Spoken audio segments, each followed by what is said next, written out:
আমরা মহাকাশের দিকে তাকালে কোটি কোটি নক্ষত্র, সূর্য, চন্দ্র ও বিস্তীর্ণ মহাশূন্য দেখতে পাই, কিন্তু আজ থেকে প্রায় 4.6 বিলিয়ন সাল আগে এর কোনো অস্তিত্ব ছিল না।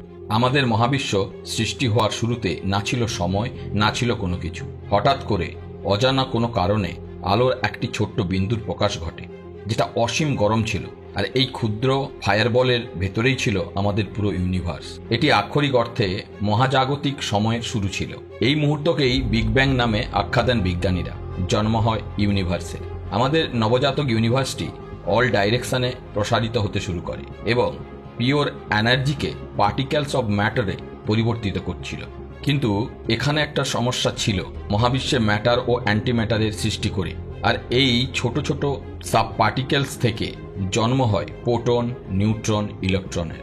বস্তুত দুই প্রকারের ম্যাটারের উৎপত্তি হয়েছিল। প্রথম ম্যাটার, যা আদি, যেখান থেকে আজ আমাদের এই পৃথিবী সবকিছু সৃষ্টি হয়েছে, আর দ্বিতীয়টা হলো অ্যান্টি ম্যাটার, যা ম্যাটারের একদম বিপরীত ধর্মযুক্ত। যখন ম্যাটার পার্টিকেলস ও অ্যান্টি ম্যাটার পার্টিকেলস একসঙ্গে যুক্ত হতো, তখন অ্যান্টি ম্যাটার পার্টিকেলসগুলো ম্যাটার পার্টিকেলসগুলোকে ধ্বংস করে দিত বিপরীত ধর্মী হওয়ার জন্য।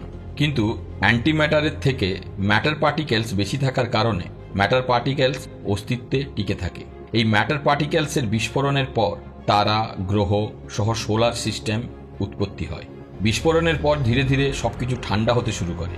ধূলিকণাযুক্ত এই মহাবিশ্বে গ্র্যাভিটি নামে একটা ফোর্সের উৎপত্তি হয়, যাকে আমরা গুরুত্বাকর্ষণ শক্তি বলে জানি। এই ফোর্সের কারণে সমস্ত অ্যাটম পার্টিকেলসগুলো নিজেদের মধ্যে একত্রিত হতে শুরু করে। গুরুত্বাকর্ষণের জন্য হাইড্রোজেন পরমাণুগুলি একত্রিত হতে শুরু করে ও প্রচণ্ড উষ্ণতার কারণে নিউক্লিয়াস ফিউশন প্রক্রিয়া শুরু হয়। ফলে অসীম এনার্জি নিয়ে সৃষ্টি হয় সূর্যের। এইভাবে ধীরে ধীরে কোটি কোটি বছর ধরে তারা, নক্ষত্রের সৃষ্টি হয়, যা আমরা খালি চোখে রাতের আকাশে দেখতে পাই।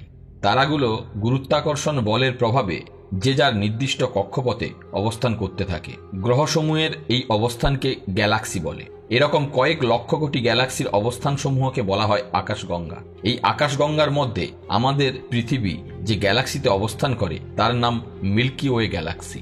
এই গ্যালাক্সির ডাস্ট পার্টিকেলস, গ্যাস ইত্যাদি গুরুত্বাকর্ষণ বলের আকর্ষণে নিজেদের মধ্যে একত্রিত হতে থাকে এবং ধীরে ধীরে সৃষ্টি করে মঙ্গল, বুধ, বৃহস্পতি, শুক্র, শনি আর পৃথিবীর মতো রকি প্ল্যানেটসের। আমাদের ভাবলে অদ্ভুত লাগে, বিগ ব্যাং থেকে সৃষ্টি হয় ম্যাটারের, আর ম্যাটার থেকে সৃষ্টি হয় গ্যালাক্সি। গ্যালাক্সি, সৌরমণ্ডল, তারা, গ্রহ, জল, বায়ু, সমুদ্র, এমনকি আমাদের জীবনেরও আজকের এই ব্যস্ত সভ্যতারই উৎপত্তি হয়। বন্ধুরা, আজ এই পর্যন্ত।